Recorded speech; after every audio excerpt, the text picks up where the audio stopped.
こんにちは、ましろです。今日はラベリーで見つけた春夏に編んで着たいパターンを5つ紹介します。靴下以外は全部英文パターンなので、最後に私が英文パターンを編めるようになった方法もお伝えしようと思います。次に編むもののご参考になれば嬉しいです。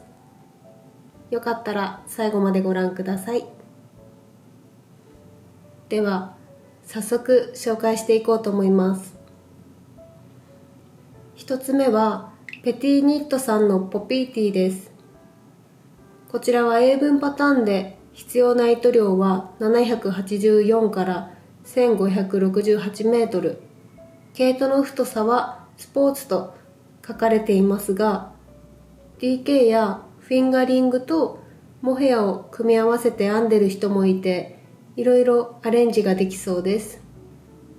トップダウンで編み進めるので、閉じはぎが苦手な方にもいいと思います。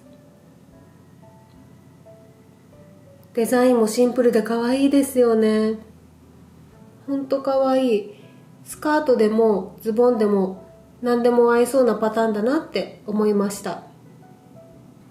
私は春夏に着たいのでコットン毛糸で編もうかなって思っていまして、こちらパール奏法のコットンピュアの黄色で編もうかなって今考えています。紺色とか濃い色で編んで、白のね付け襟を編んでつけても可愛いんじゃないかなって思ったりします。シンプルなデザインだからいろいろアレンジできそうですよね。では1つ目ポピーティーでした。2つ目はこちらリリー・ケイト・フランスさんのアベンハムカーディガンです。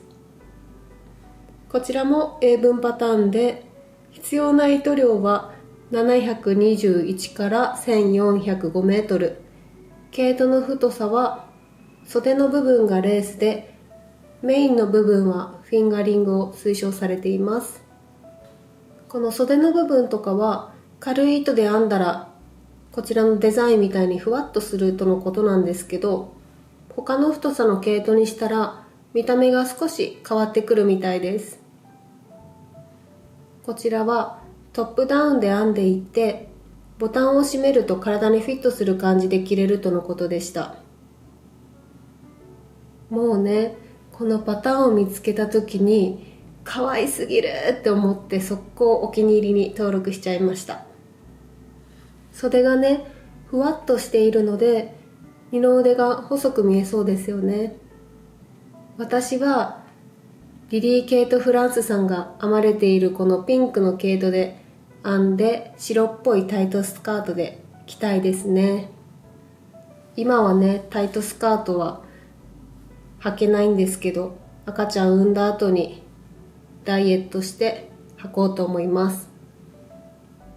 では2つ目アベンハムカーディガンでした。では3つ目はこちらヘオンジジンさんのライラックセーターサマーバージョンです。読み方が合ってるかちょっとわからないんですけれども、間違えてたらごめんなさい。こちらは韓国語と英文パターンで必要な糸量は400から650メートル。毛糸の太さはウーステッドが推奨されています。ライラックセーターは今私編んでいるんですけど、じゃん、こんな感じです。この上のねトップダウンから編んでいって、今ここまで編めました。ちなみに毛糸はホビーさんで買ったコットンシルクで編んでいます。ちょっと襟の部分が緩く編んでしまったんですけど、デザインがすごく可愛いですよね。こちら編みながら思ったことは、パターンがシンプルに書かれていてすごく分かりやすいなって思いました。最初はねちょっと引き返しのところで苦戦したんですけど、そこさえ終われば、あとはね、リズムよく編んでいくだけなので、英文パターン初心者の方でもいけるんじゃないかなって思います。今回はサマーバージョンを編んでいるんですけど、他のパターンで長袖バージョンもあるので、夏に編み始めて秋冬に着るのもいいですよね。でこれもね、あと 1,2 週間で完成させたいので、どんどん編み進めようと思います。完成したらまたお披露目しますね。では以上、3つ目のライラックセーターサマーバージョンでした。次4つ目です。アイリン・リンさんのウナセーターです。こちら韓国語や英文パターンで、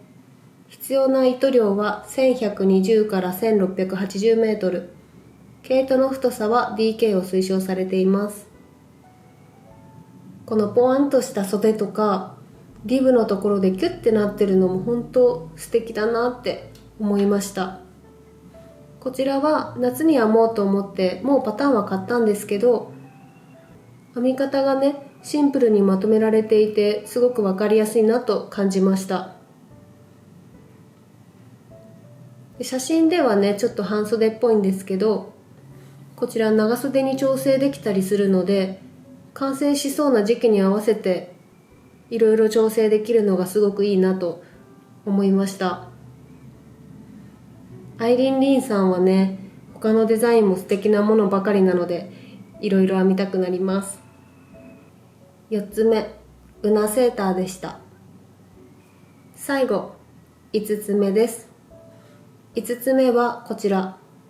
ゆうかさんのソーダウォーターです。こちらは日本語文章パターンで、必要な糸量は180から300メートル。毛糸の太さはフィンガリングです。この靴下も可愛いですよね。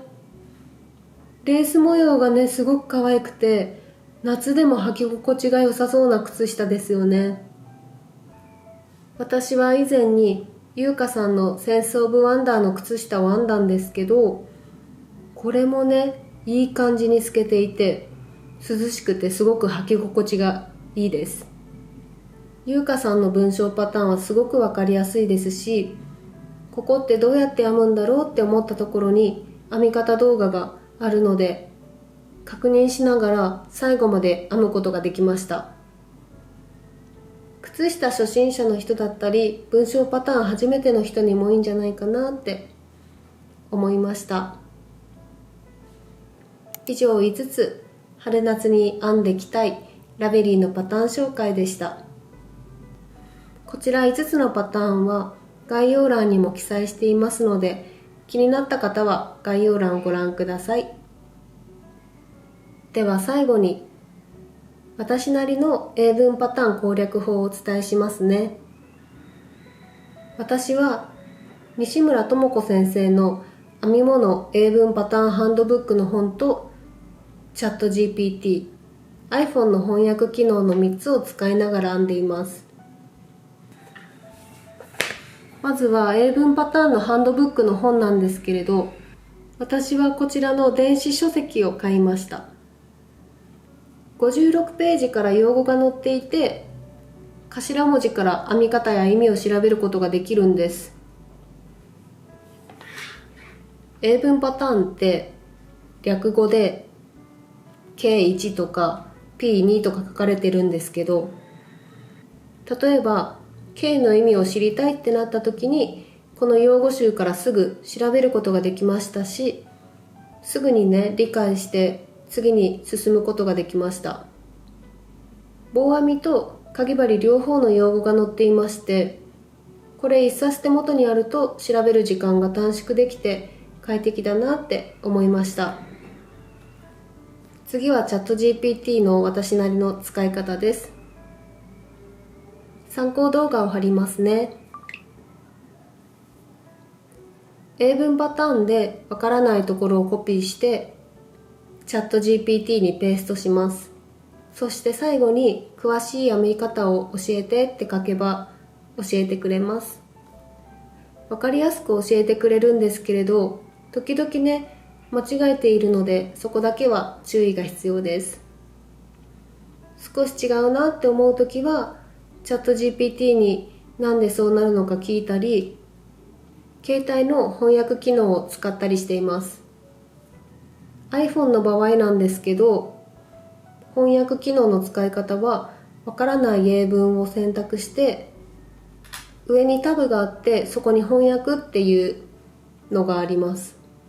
そこを押せば日本語に訳してくれるので、すごく便利んですよ。チャット GPT は無料で使う場合は1日に遅れる制限があるので、翻訳も使いながら一緒に編み進めています。翻訳アプリは DeepL などもあるので、気になる方は調べてみてください。以上の3つですね。私の場合はこれで英文パターンを攻略できたので、よかったら参考になれば嬉しいです。私は前まではラベリーとかでいろいろパターンを調べてるときに、英文パターンしかないよって書いてあると諦めていたんですけど、どうしてもね、ベルリンスカーフが編みたくて頑張って挑戦してみました。最初は本当にね、暗号にしか見えなくて編めないって思ってたんですけど、本とかチャット GPT とか翻訳機能で最後まで編めたので、恐れずに挑戦するとね、また違った世界が見えて楽しいなって思いました。英文パターンに挑戦したいけど、やり方がわからないって方たくさんいらっしゃると思うんですよね。今回の動画を見て、一歩前に進む手助けになれたら嬉しいです。ちなみに私はチャット GPT を無料バージョンで使っています。無料でもね、たくさん教えてくれるので本当にありがたいです。では今日はここまでにしようかな。最後まで聞いてくださりありがとうございました。また次回お会いできると嬉しいです。またね。